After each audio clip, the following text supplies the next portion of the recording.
Ethan Mercer heard the scream before he saw her fall. Rain hammered the mountain trail so hard it turned the dirt black. Wind shoved through the pines. Water ran over the rocks in silver sheets. Ahead of him, a woman stumbled near a narrow pass, one hand flying to the top of her leg, her face gone pale in a single breath. Then came the sound he would remember long after the storm was gone. A dry rattle from the rocks, one sharp cry, and the terrible question that hit him at once. How far would he go to keep his best friend's mother alive? Saturday had begun in the safest way possible. Late sleep, cheap coffee, a half-open laptop on a small kitchen table in his apartment outside Denver. Ethan wrote code for small clients, the kind of work that paid rent and kept the power on, but never made his pulse rise. Dashboards, landing pages, quiet problems on bright screens. That morning, he had been pretending to work when his phone buzzed with a message from his best friend. "You still coming?" Under it was the reminder Ethan had forgotten. The company hike. Tyler's mom had helped organize it. Tyler had been talking about it all week like it was a gift from heaven. Trees, fresh air, free lunch, no office walls. Ethan texted back that he was on his way. By the time he reached the trailhead, the sky was wide and blue, the kind of morning that made the city feel far away. Gravel crunched under his boots as he crossed the parking lot. Tyler stood near a silver SUV, waving him over with the same easy energy he had always had. Beside him was a company van and a small group of coworkers in expensive jackets that still looked new. Then Ethan saw her. Mara Bennett stood a little apart from the group with a map in one hand and a clipboard in the other. She wore a dark jacket, faded green cargo pants, and worn boots that looked like they had seen real ground before. Her dark hair was tied back low at her neck. She was not dressed to impress anyone. She looked built for the trail, calm and steady, like the mountain had to answer to her instead of the other way around. She had been an army nurse once. Ethan had known that for years. He had also known, even when he was 15 and sleeping over at Tyler's house, that she carried herself differently than other people, like she had seen too much to waste time pretending. "Look who remembered," Tyler said. "Barely," Ethan answered. Mara glanced up. "Morning, Ethan." Her voice was low and even. It always made him straighten without meaning to. "Morning, Mrs. Bennett," he said, then caught himself. "Sorry." "Mara." A small smile touched her mouth. "Mara is fine. You ready?" "As long as nobody expects me to climb a cliff." "That depends," she said. A few people laughed. Then she turned to the group and went over the plan. 4-mile loop, lunch near a stream, back before evening, stay on the marked trail, watch loose ground, stay close if weather changed.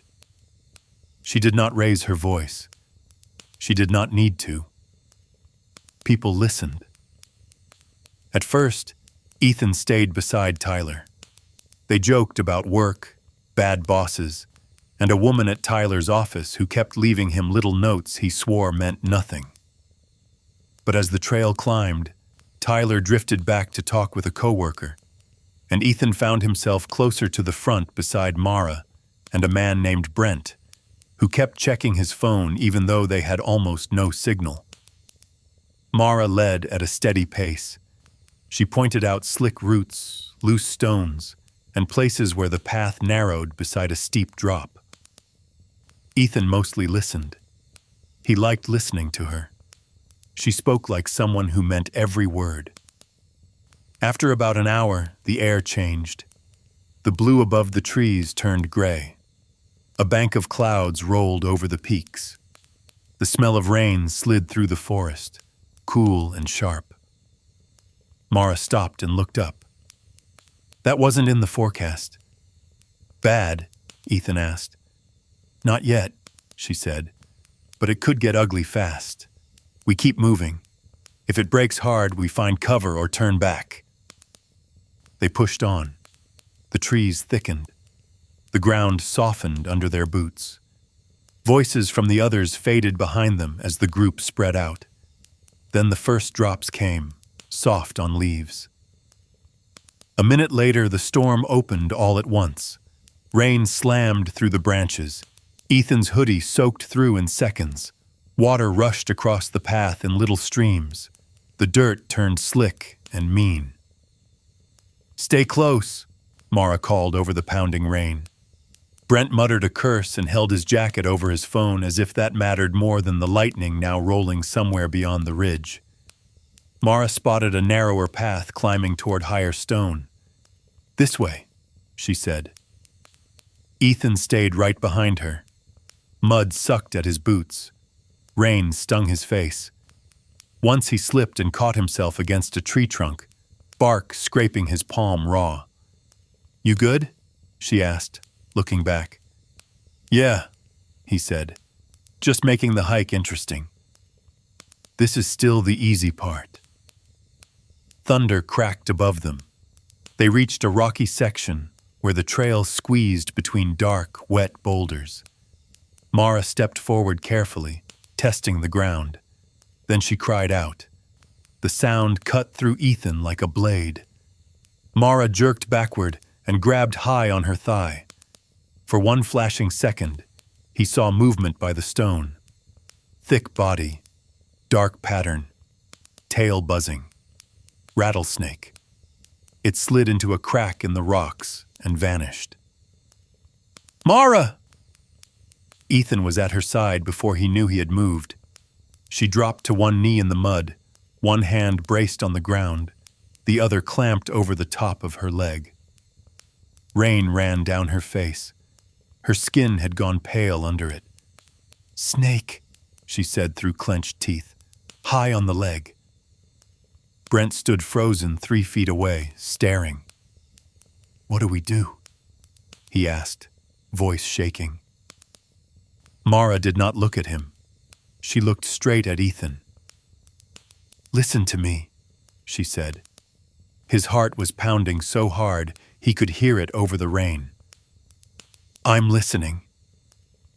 That was a rattler. "I need help now." Her breath caught, but her eyes stayed sharp. "Tear the fabric. Get to the bite." Her hand moved just enough for Ethan to see blood spreading through the soaked cloth high on her thigh. Too high, too close, too intimate. His mind stalled. Then she grabbed his wrist. "Ethan." Her voice turned harder. "Stay with me.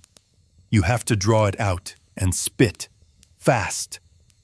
For 1 second, the whole world held still.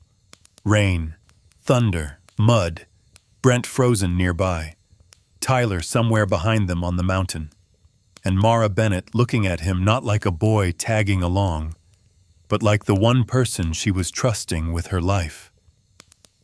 "I need you," she said, lower now, but no less firm. "Right now." His hands shook as he reached for the torn edge of her cargo pants. Wet cloth stuck to his fingers. He ripped it upward in a jagged line until skin showed beneath the blood and rain. 2 deep puncture marks stared back at him from the top of her thigh, red and swelling. "Go," she said. Ethan swallowed hard, bent down, and did the only thing that mattered. The taste of blood hit first.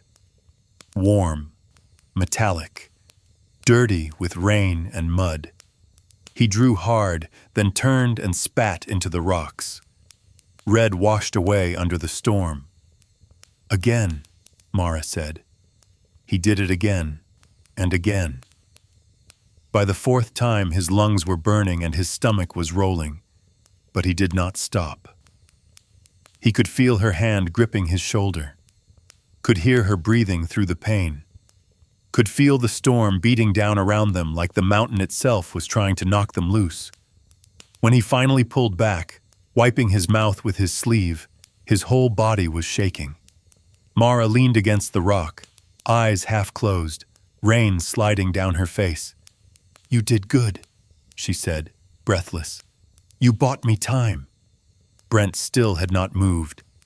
Ethan looked at him with a fury that surprised him. "Phone. Call somebody." "No signal," Brent said weakly. "Nothing." Mara forced her eyes open. "We can't stay here, need cover."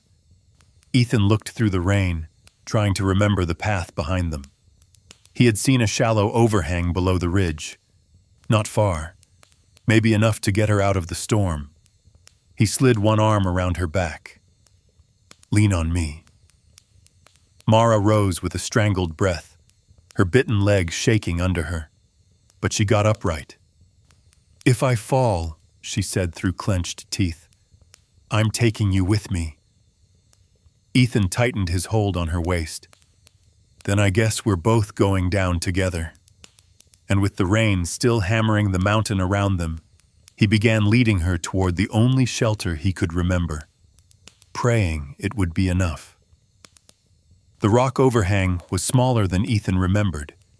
It was barely more than a stone lip jutting from the hillside, just deep enough to block the worst of the rain. Water still dripped from the edge in a steady line.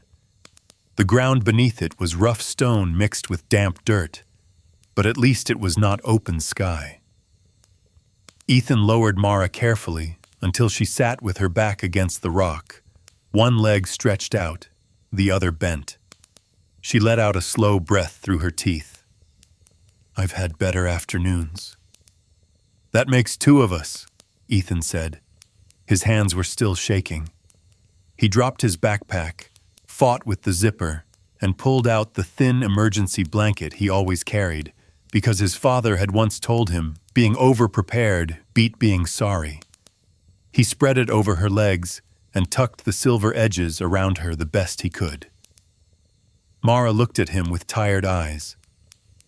"You actually read the packing list. You made it sound like a military inspection." A weak smile touched her mouth. "Old habits." Thunder rolled again, farther off now. The rain was still hard, but no longer violent.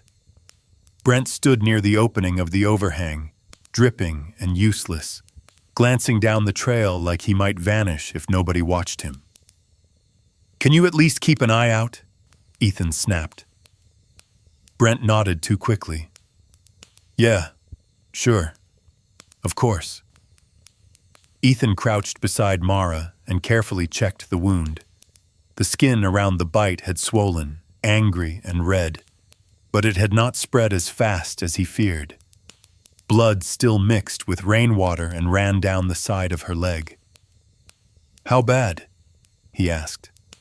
She looked down once, clinical even now. "Bad enough. Not the worst I've seen." "That is not comforting." "It wasn't meant to be."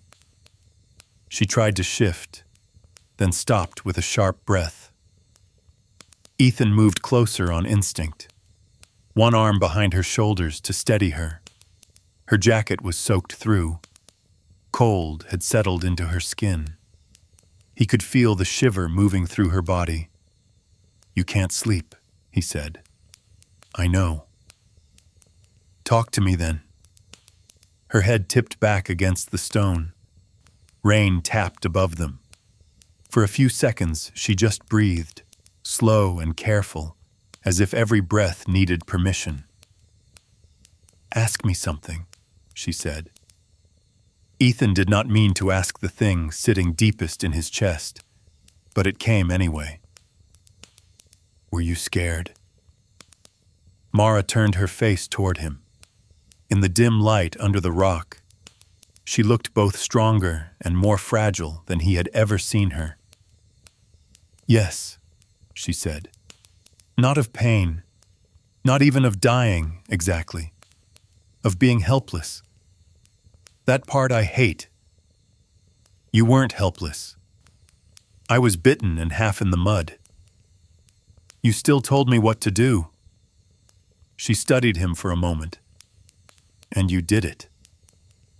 Ethan looked away toward the gray curtain of rain. I didn't think. There wasn't time. That's why it mattered, she said quietly.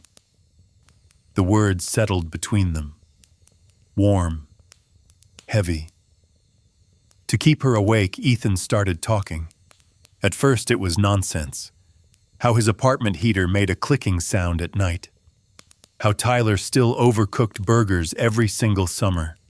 How coding for clients felt like fixing little leaks in other people's boats while never building anything of his own. Mara listened with her head resting back against the rock. Every so often she gave a small answer, a short laugh, a quiet hum. Just enough to let him know she was still with him.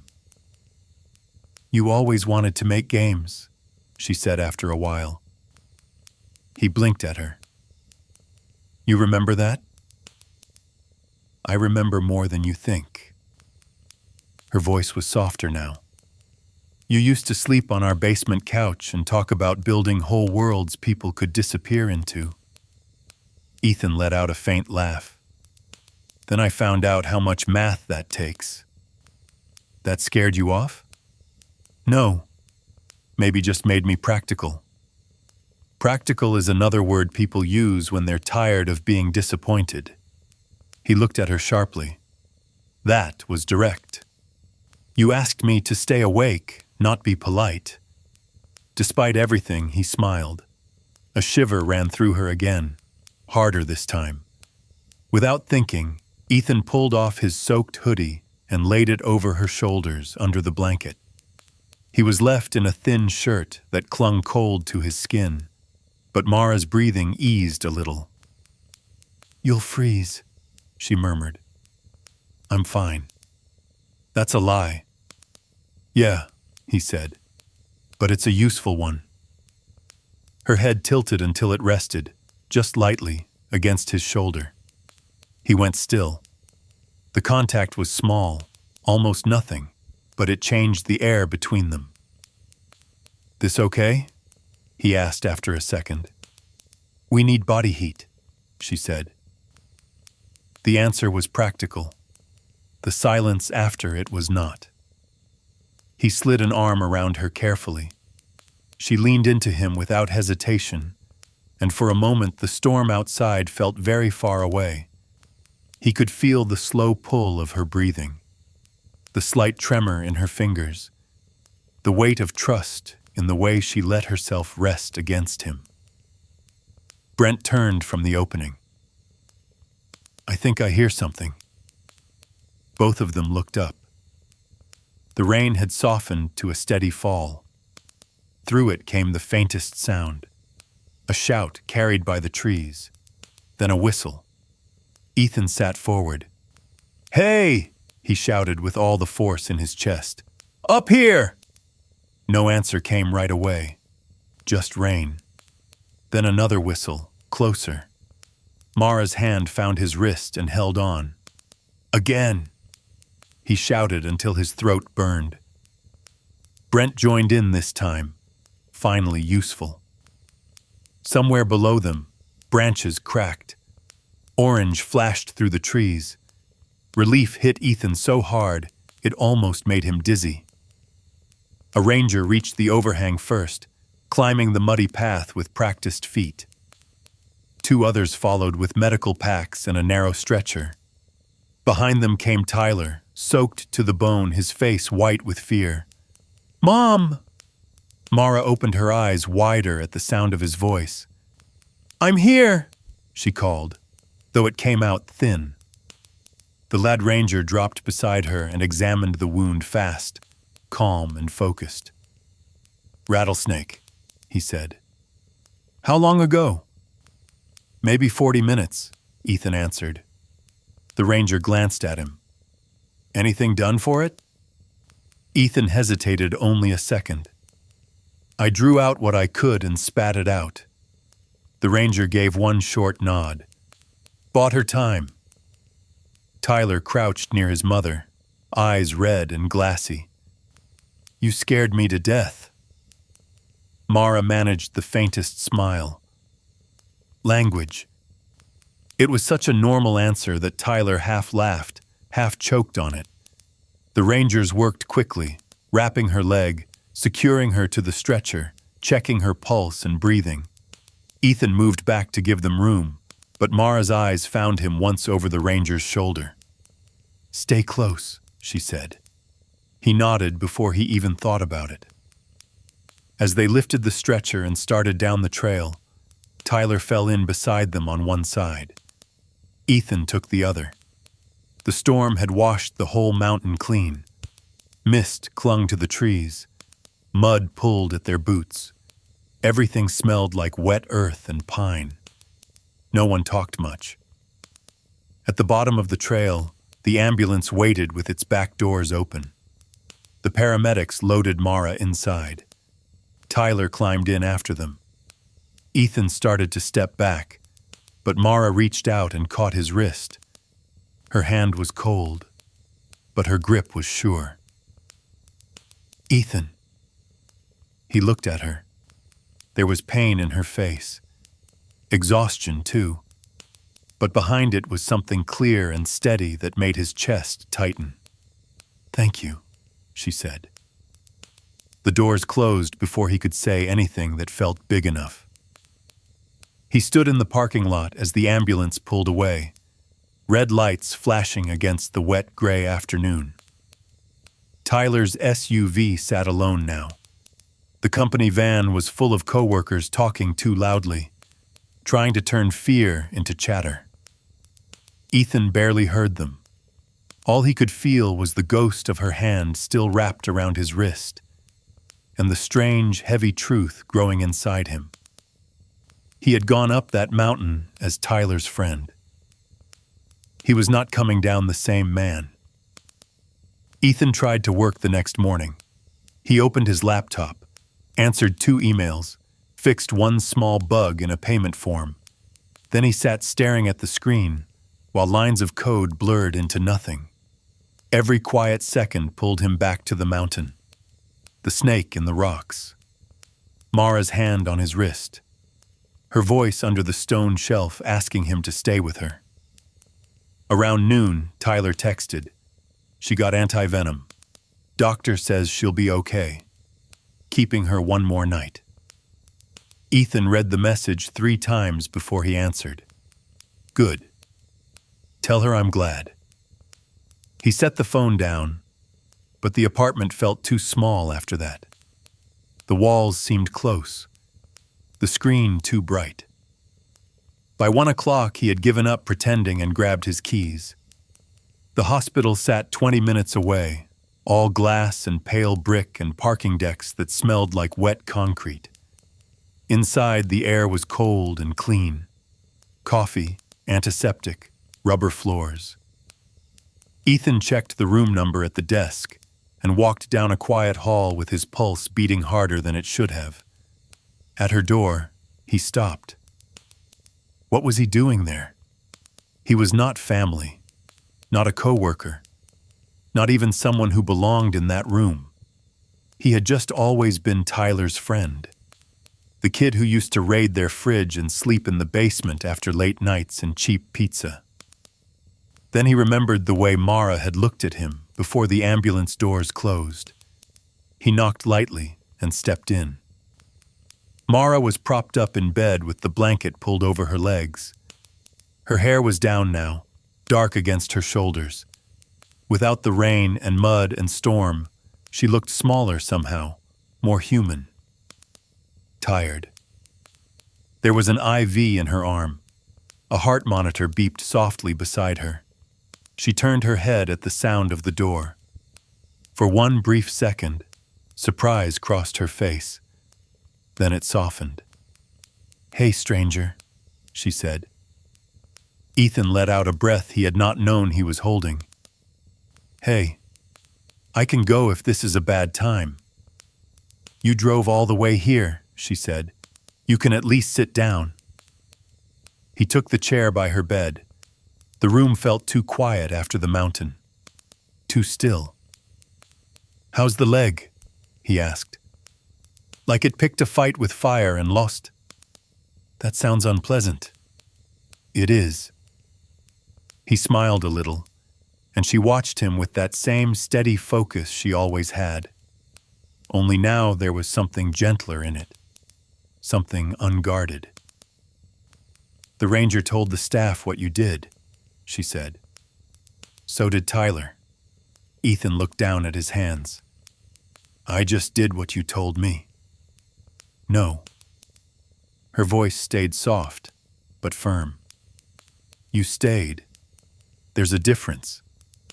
He said nothing. She shifted slightly, then stopped when pain crossed her face. Ethan leaned forward without thinking. "Easy." Her eyes held his. "See? That." He swallowed. "I wasn't going to leave you."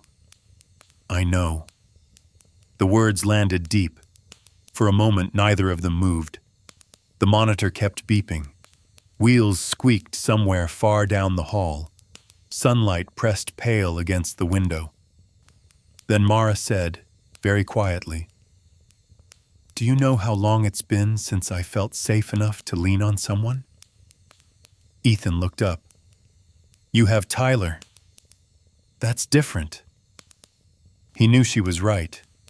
Still, hearing it made something tighten in his chest. He spoke before he could stop himself. "I was scared, too." A small line formed between her brows. "On the mountain?" "Yeah, but not of the snake." He took a breath. "I was scared of losing you." The room went still in a new way after that.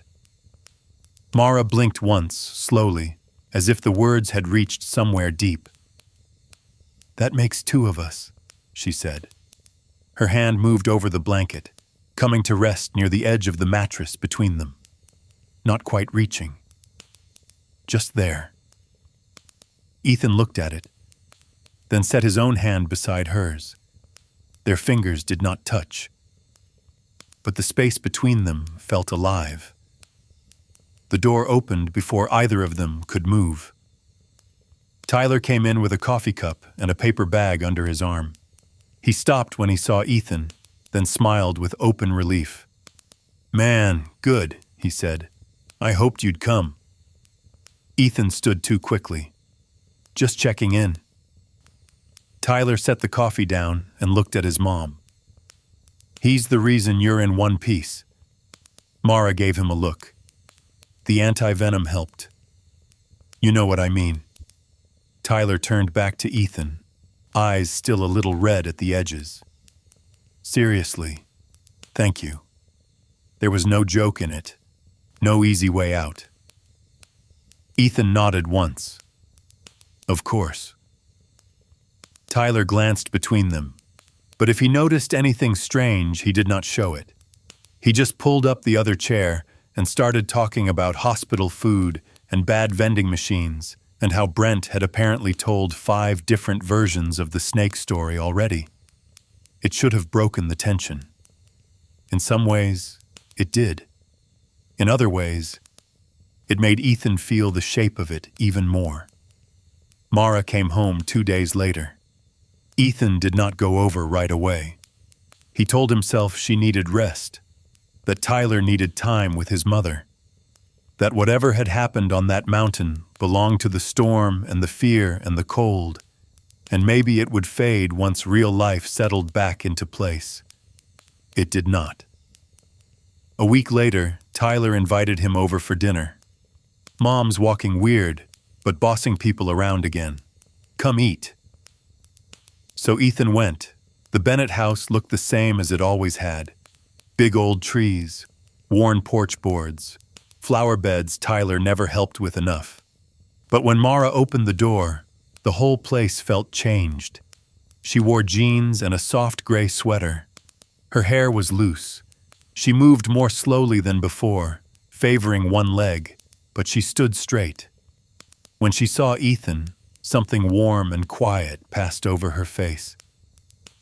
"You came," she said.